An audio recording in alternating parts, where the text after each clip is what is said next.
आज हे दोन कुटुंब या विवाहाच्या माध्यमातून एकत्र येतात.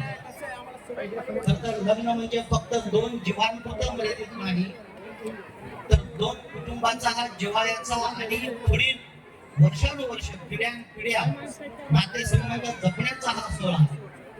आणि एवढ्या सुंदर सोहळ्यामध्ये तुम्ही सर्वजण सहभागी झालाय. आज नवं दाम्पत्यांना आपण आशीर्वाद देण्यासाठी आपण आपला बहुमूल्य वेळ या दिलेला आहे.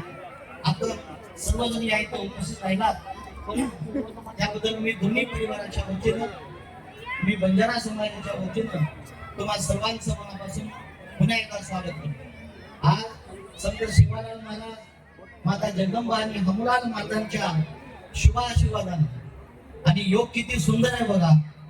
या स्टेज आणि मंडपाची सुद्धा इतकी सुंदर रचना आहे की छत्रपती शिवाजी महाराजांना आपल्या मस्तकावर बसून हा सोहळा होतो. आणि असा हा सुंदर सोहळा आपल्या सर्वांच्या साक्षीनं पार पडतो.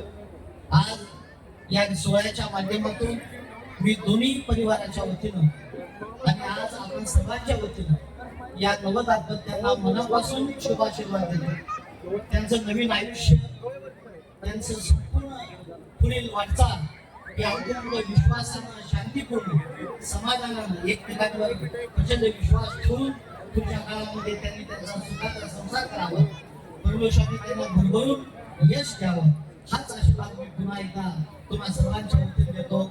आणि पुन्हा या शुभ कार्यास मी माझ्या मंगलमय शुभेच्छा देऊन मी आज बंजारा समाजाचे धर्मगुरू महंत लक्ष्मण महाराज उपस्थित आहेत. त्यांनी सर्वांना आशीर्वाद द्यावा अशी त्यांना मी विनंती करतो.